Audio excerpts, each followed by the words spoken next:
నగరంలో తెలంగాణ ప్రాంతంలో ఈ ధర్నా ఈ దీక్ష చేస్తే కేవలం తెలంగాణ రాష్ట్రంలో ఉన్న రాజకీయ పార్టీల మద్దతు మాత్రమే మనకు ఉంటది. కానీ ఈనాడు జంతర్ మంతర్ వేదికగా మనం నిర్వహించిన ఈ నిరసన కార్యక్రమంలో ఈ ధర్నా కార్యక్రమంలో భారతదేశంలో ప్రాతినిధ్యం వహిస్తున్న దాదాపుగా 100 మంది పార్లమెంట్ సభ్యులు,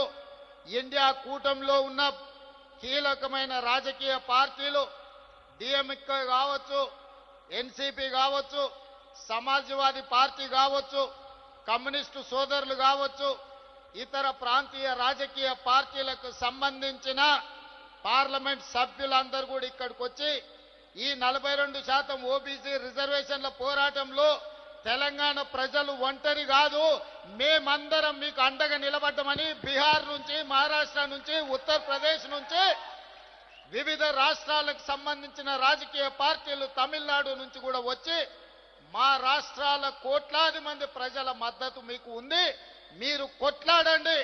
మీకోసం పార్లమెంటులో నరేంద్ర మోడీని నిలదీస్తామని చెప్పి ఇండియా కూటమికి సంబంధించిన రాజకీయ పార్టీలు, పార్లమెంట్ సభ్యులు ఈ రోజు మనకు అండగా నిలబడ్డారు. Subscribe us and press the bell icon for more interesting updates.